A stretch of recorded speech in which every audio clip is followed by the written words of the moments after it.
और ऐसा जो ये व्यवहार शादी, ये दीप चावल रखे हैं, दीपक जला रहे हैं, नौ ग्रह की पूजा कर रहे हैं। ये नौ मैं प्रतीक दिखाता हूँ, सूरज चांद सितारे, नीचे धरती अग्नि जल है, हवा जीव आवाज है। 10वां ब्रह्म जो है उसके न्यारा है। क्या ब्रह्म है कलसे में आ सकता है? कहे नहीं बाबा जी, कलसे में तो नहीं आ सकता है। महात्मा मुस्कुरा रहे हैं, यही फूल है। महात्मा आशीर्वाद दे रहे हैं, यही हमारा फल है।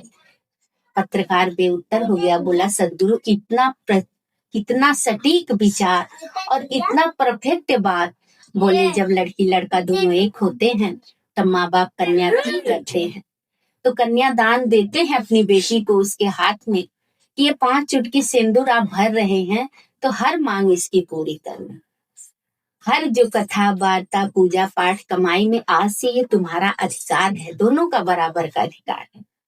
ना पत्नी अपने अपने मन से कोई काम करेगी, ना आप इसके कोई बिना मन का काम करेंगे। अर्धांगिनी ये आधा अंग है आपका, जैसे शिव और पार्वती आधा अंग होते।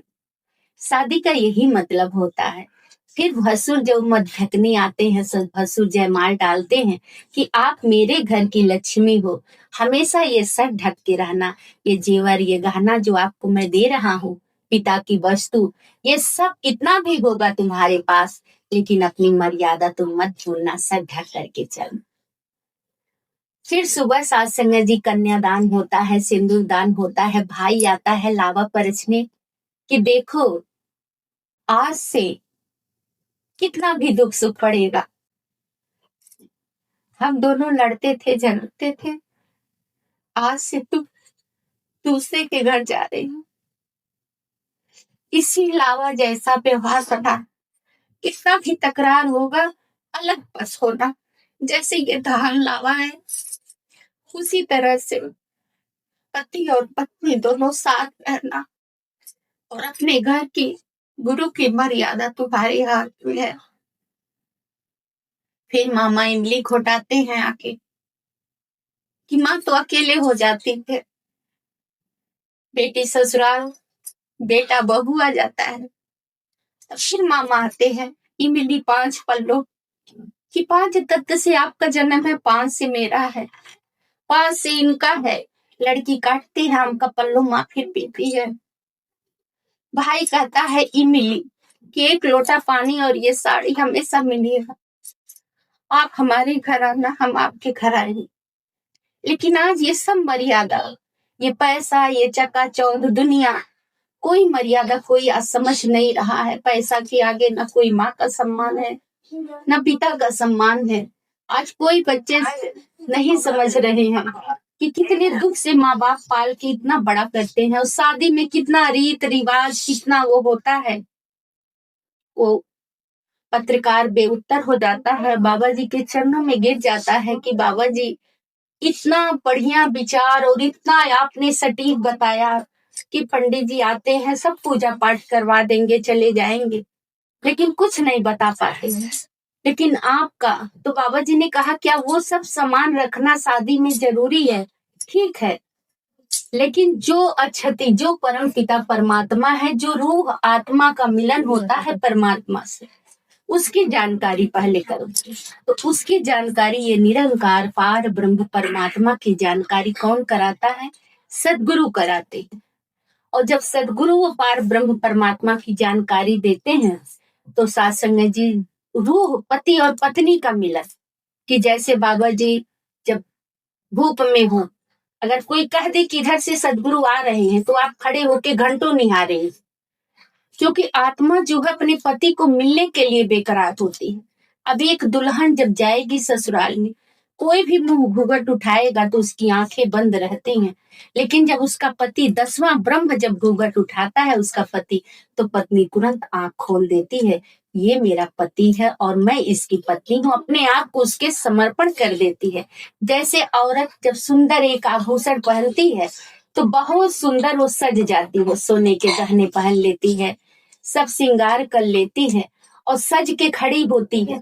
उसी तरह से निरंकार पार ब्रह्म परमात्मा जब संत इसकी बात मानते हैं, इसकी रजा में रहते हैं, और जब इसकी बात को मान के सजते हैं तब ये सदगुरु खुश होता है। ये निरंकार कड़ में देखता है कि मेरे संत इतना सुंदर गहना, गहना क्या है? सदगुरु का वचन। वचन आया 9 बजे सत्संग होगा, और हम अपने अंदर आत्मा से पूछे, रोज हम काम करते, वचन ही तो गुरु का मानना था। दासी यहाँ 8:45 बजे आ गई कि ड्यूटी है, तो वचन हम अपने अंदर आत्म मंथन करें। कल भी सत्संग है, कल भी आदेश आया है कि 11 से सत्संग है। अब हम वहां कितने बजे पहुंचेंगे? जब हम इसका काम, सत्संग जी, इंस्पेक्टर बहन जी, हम और सुधा सब लोग पहले ही यहाँ पहुंच गए, सुधा दोनों, लेकिन यहाँ कोई महात्मा नहीं, वचन नहीं मान पाएंगे। काम तो रोज घर का है, और जब हमारा काम नहीं होता है फिर सदगुरु पे दोष लगाते हैं कि हमारा काम नहीं हुआ। जब हम इसका काम करेंगे तब ये मेरा काम अपने आप करता चला जाता है, वचन मानना। उसी तरह से कितना भी श्रृंगार कर ले, लेकिन अगर सिंदूर बिंदी नहीं होता है तो श्रृंगार अधूरा हो जाता है, क्योंकि 16 श्रृंगार पति से है और 32 श्रृंगार हमारे सदगुरु से है। कि अगर आत्मा का पति नहीं है तो ये ना कोई भरम भुलेखा में रहे। कि जैसे सीता जी आई, सीता जी के आने के बाद सत्संग जी अयोध्या में कितना हलचल हुआ। स्वयं नारायणी थी, ब्रह्म की अवतार थी। सीता जी का आगमन हुआ, पति को वनवास हो गया, अयोध्या में कितना बड़ा तूफान आया, ससुर का देहांत हो गया, राम कहाँ, लक्ष्मण कहाँ, सीता कहाँ, भरत कहाँ, ग्वाल कहाँ। लेकिन उनके अंदर एक बार जब कौशल्या जी से पूछते हैं कि आपको कोई मन में हलचल नहीं है, आपका बेटा वनवास गया, अयोध्या में बिखराव आ गया, तो कौशल्या ने हंस के कहा कि मेरे बेटों में ब्रह्म ज्ञान है, मेरे बेटों में बंटवारा नहीं हुआ। सब सुंदरकांड पढ़ते हैं, अवतार वाणी पढ़ते हैं, रामचरितमानस को पढ़ते हैं, कि जब तक वो सुंदरकांड पढ़ने से मन में सुंदरता नहीं होगी, जब तक जीवन में सुंदरता नहीं आएगी। और जीवन में सुंदरता कब आएगा? कि जब वो पढ़े, वो जब हम रामचरितमानस को हर घर में पढ़ना चाहिए, सुंदरकांड पढ़ना चाहिए, और उसके हिसाब से जीवन, कोई रोक टोक ना हो घर में, कोई मन बढ़ाई ना हो, अपने अपने फर्ज पे कि मैं बहू हूँ, सास है, माँ है, बेटी है, कैसे कर्तव्य निभाना है, उस तरह से हमें कर्तव्य निभाना होगा। ऐसे ही सत्संग जी अयोध्या में कितना हलचल हुआ।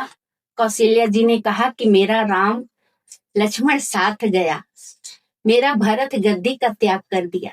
जिस धन वैभव के खातिर मानव दौड़ लगाता है, सतगुरु के कृपा से वो धन स्वयं ही दौड़ाता है। कि मेरे बेटों में धन के लिए कोई लड़ाई नहीं हुई, वो तो जो लिखा था विधि का विधान। फिर भरत जब मनाने जाते हैं, लक्ष्मण बहुत क्रोध होते हैं कि भरत आ रहा है सारी सेनाओं के साथ मारने, तो राम कहते हैं कि सुनो, सूरज इधर का उधर हो जाए, लेकिन मेरे भरत के मन में 1% लालच नहीं। लक्ष्मण, बिना जाने कोई काम ऐसा मत करना कि कल पछताना। और जब भरत आते हैं सत्संग जी, और जब मिलते हैं प्रभु से, एक ही वचन कहते हैं कि भरत आप वापस जाइए, अयोध्या में प्रजा की देख रेख करिए, तीनों माँ की देख रेख करिए, पिता नहीं है तो तुम्हारी जरूरत है। वही रामायण हम पढ़ते हैं, क्या हम अपने माँ बाप का देख रेख करते हैं? वही रामचरितमानस पढ़ रहे हैं, रोज हवन हो रहा है, रोज भागवत हो रहा है, कीर्तन हो रहा है। लोग कैसे भी कहते हैं कि ये निरंकारी मिशन, लेकिन निरंकारी मिशन में आत्म सम्मान है, आत्म मंथन है, कि एक दूसरे का सब सहयोग करते हैं, एक दूसरे का दुख सुख पूछते हैं, और अपने मन में सुबह से शाम तक की गलती खोजते हैं कि मेरे मन में कौन सी आज ऐसी गलती हुई है कि सुबह से शाम तक सच्चे बादशाह मेरी गलती का आप निवारण करिए। तो सत्संग जी पता चलता है। तो वहां वशिष्ठ जी ने कहा, कौशल्या, तेरे अयोध्या में कभी भी ऐसा कोई काम नहीं होगा कि जो कभी जीवन में ऐसा मोड़ आए कि रघुकुल रीत सदा चली आई, प्राण जाए पर वचन। सत्य वचन वाला ये तेरा वो है। उसी तरह से जब सीता जी की विदाई होती है, तो जब माँ जीवर पहनाती है एक एक, वो बहुत श्रद्धा से कहती है ये टीका है कि दोनों कुल का नाम तुम्हारा चमकता रहेगा, अयोध्या का भी और जनक का भी, कि मैं करधन पहना रही हूँ, एकदम हमेशा तुम्हारी कमर कसी रहे, घर की सेवा और मर्यादा में डटी रहना, कभी भी कोई भी बात हो किसी को कटुक वचन मत बोलना, ये चूड़ी हमेशा खनकती रहे तुम्हारे बाहों में, कंगन और ये जो चूड़ी मैं पहना रही हूँ, अपनी ये मर्यादा हमेशा बना के रखना, ये हमेशा बजती रहे। तो जो बहू काम करेगी तभी बजेगा, बहू बिस्तर पे आराम करेगी मोबाइल देखेंगी तो चूड़ी तो बजेगा नहीं। तो इस तरह से जब सीता जी का विदाई हुआ, पैर में जब फौजनिया पहनाए, ये भी हमेशा बजे और एहसास रहे कि मैं अपने घर से एक माँ बाप छोड़ती हूँ तो दूसरे माँ बाप हमें मिलते हैं। कहते पल भर में बदल जाते हैं रिश्ते, आज से रिश्ता बदल गया, सिंदूर पड़ते ही अब अपना कोई बेगाना लगता है। यही घर माँ कितना डांटती है, बोलती है तो नहीं अखरता है, लेकिन जिस दिन सिंदूर पड़ जाता है, लड़की घर आती है, कोई डांट देता है तो मन में दुख होता है, क्योंकि वो अपने आप को यहाँ से पराया मानने लगती है कि मेरा तो सब कुछ अब मेरे पति का घर है। ऐसे ही एक टीचर थे, तो इंटर कॉलेज में, कन्या इंटर कॉलेज में पढ़ाते थे, बहुत ज्ञानी थी और एक लड़की बहुत तेज थी पढ़ने में। तो 10 लड़कियों का टीचर ने कहा कि आपको अपने रिश्तों में किसको चुनना है, आप अपने रिश्तों में सबको चुनो और किसको छोड़ोगी। प्लाईवुड पे मास्टर लिख दिए, लड़की खड़ी होती है तो अपने पहले माँ बाप को छोड़ती है, उसके बाद बेटे को छोड़ती है, सहेली परिवार सबको छोड़ते चली जाती है। लास्ट में जब उसके पति का और पुत्र का चुनना होता है तो अपने पुत्र को भी छोड़ के अपने पति को चुनती है। टीचर पूछता है कि माँ बाप ने जन्म दिया और तू जन्म देने वाले को छोड़ दी, तो लड़की कहती है जन्म के साथ ही है कर्म के। फिर भाई भाभी को कहते हैं कि तुम इन्हीं के साथ खेली बड़ी हुई, कि ये भी भाभी का है मेरा नहीं। फिर बहन के पास, तो ये भी जीजा की है, ये बस मेरी नहीं। सहेली कि बस ये यहाँ मैं घर घर खेली, यहाँ मैं बस इतना ही सहेली का साथ था, इसका भी अपना घर हो। जब बेटे का आता है कि बेटे को तो बेटा तो तू जन्म दी है, बेटे को क्यों छोड़ रही है, कहती है ये भी अपनी पत्नी का होगा, मेरा नहीं होगा, इसका परिवार अलग। मैं इसलिए अपने पति को चुनी कि ये परम पिता परमात्मा जो मेरे आत्मा में बसता है, जो आज यहाँ 16 श्रृंगार है, इन्हीं से है। अब ये मुझे चाहे निकाले चाहे मारे। और लास्ट में वो अपने गुरु को चुनती है कि इनको भी मैं, लेकिन ये मेरा गुरु मेरा हमेशा सहारा बन। पेट में भी मुझे जन्म दिया, पाला, एक एक इंच बनाया, बाहर भी दुख होता है तो मैं घबरा जाती हूँ, तो यही कहती हूँ कि परम पिता परमात्मा में आपकी शरण में हो, तुरंत मुझे ढक लेता। तो इसलिए मेरा सबसे बड़ा सहारा मेरा सदगुरु है। और पति पत्नी का तो मार्ग में जब पति पत्नी का सुने, पत्नी पति की सुने, कोई भी नोक झोंक हो तो अपने अंदर गुस्सा को कंट्रोल करना चाहिए, फिर जब शांत हो जाए वहां से हट जाना चाहिए।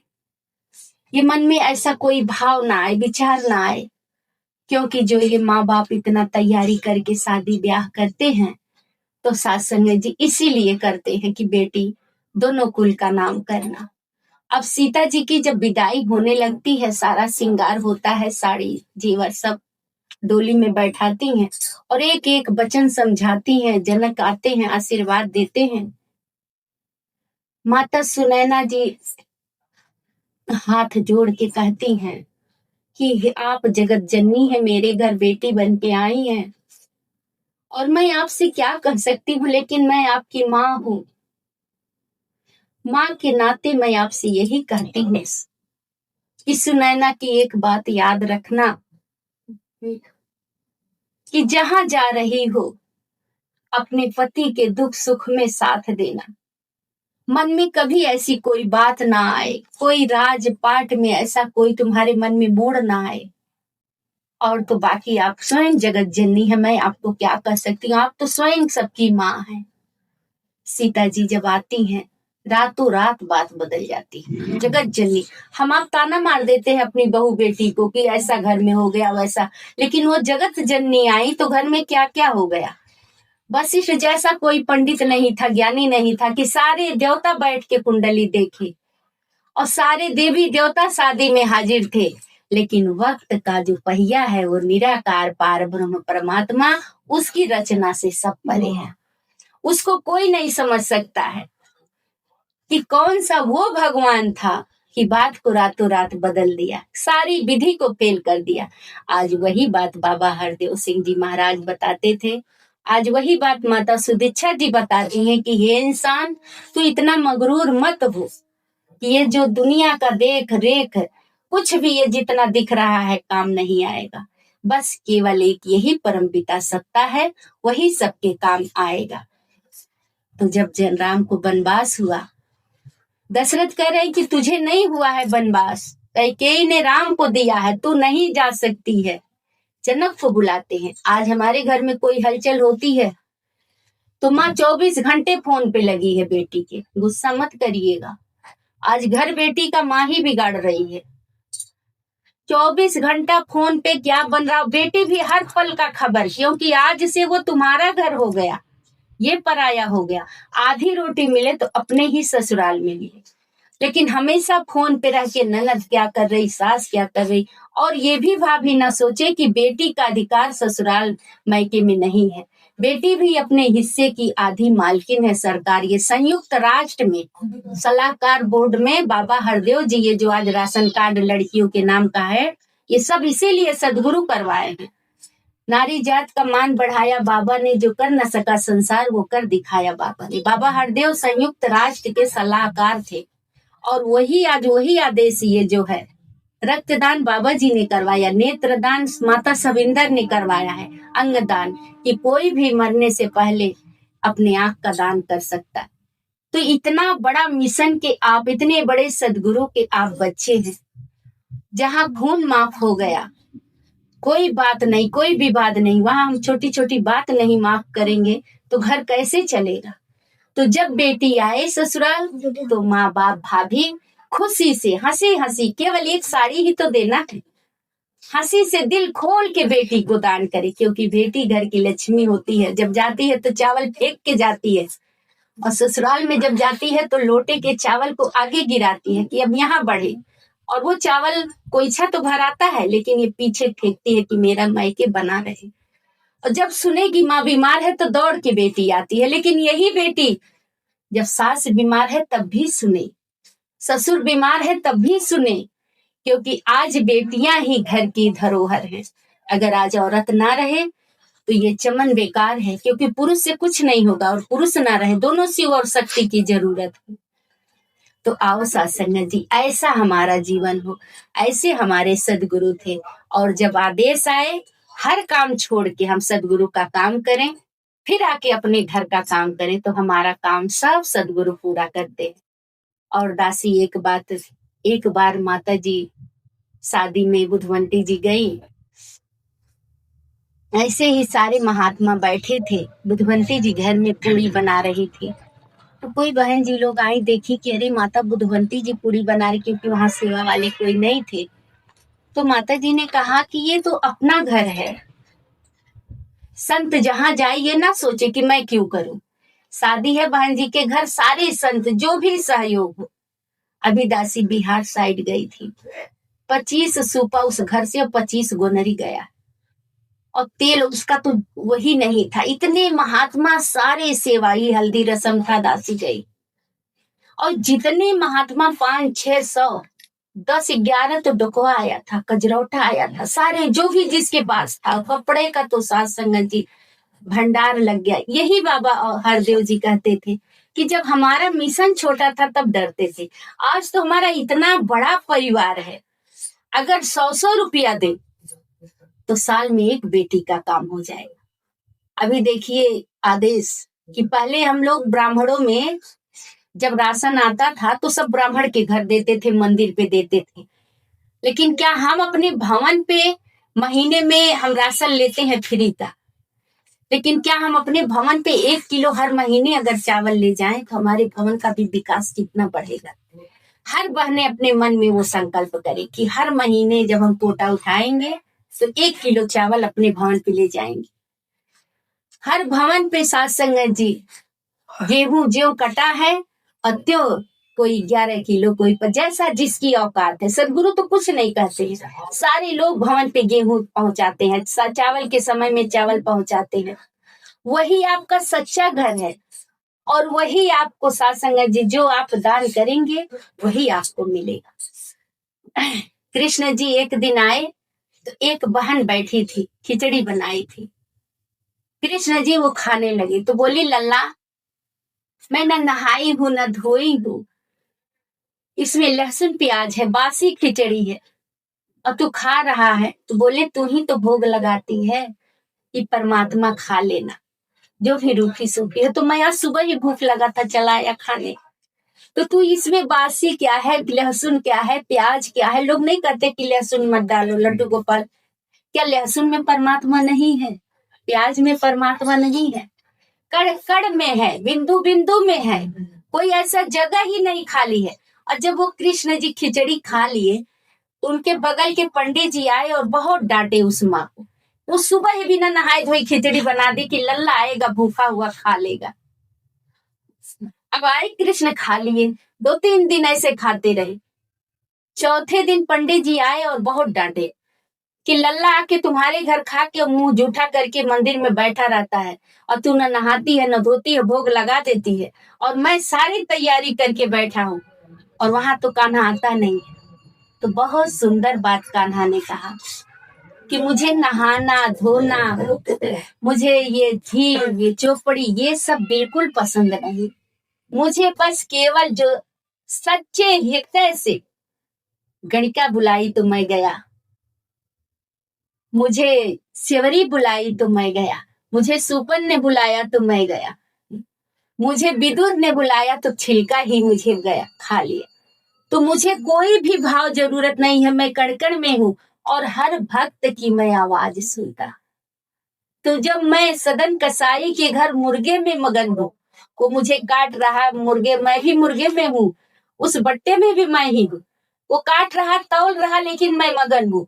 तो पंडित जी आपको इतना कष्ट क्यों है?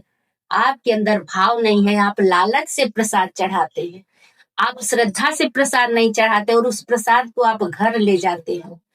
लेकिन हमें ये प्रसाद नहीं मगन है और ये माँ खिलाती है और जो बचता है वो स्वयं ग्रहण कर लेती है। मुझे ऐसे भगत की जरूरत है। तो आओ सत्संग जी, वो भगत आज हमें सदगुरु ने हमारे ये भक्तों को कि स्वयं खिलाते हैं और खुद खाते हैं। तो ऐसे भगत की जरूरत है। तो आओ सत्संग जी, बच्ची को आशीर्वाद देना, बहन जी को देना कि आज जो ये महादान खैने ब्राह्मण के समान होते हैं, आज ये महादान जो कर रही हैं, तो जो भी बहन जी को जो भी सेवा रहे देंगी। और कल भी बहन जी लोग बहन की शादी में भी पहुंचेंगी अपने निरंकारी परिवार। कल सत्संग है तो सारी बहनें 10 बजे दासी के घर आ जाएं, एक इधर उधर ना करे। 10 बजे सारा काम, आप 3 बजे उठ जाइए, इससे ऊर्जा मांगिए। दासी 4 बजे उठ गई, हर काम कर ली और यहाँ से जाएगी, अभी तुरंत गोरखपुर निकलना है, वहां भी यही कार्यक्रम है। साथ संगत जी वहां 1 बजे से है। तो जब हम अपने गुरु का काम करेंगे तब ये हमारा काम करते चले जाते हैं। आप लोग को अनुभव है, दासी से सारे लोग बड़े भी हैं छोटे भी हैं, कि जब जो तू मेरा काम करेगा तब मैं तेरा काम करूंगा, ऐसा वचन ना। बस आपके वचनों को मानते हुए अपने जीवन को मैं सार्थक करूं। चाह गई चिंता गई, मनवा बेपरवाह, जिसको कुछ चिंता नहीं वही सहनसा, वही सहनसा। प्यार से कहना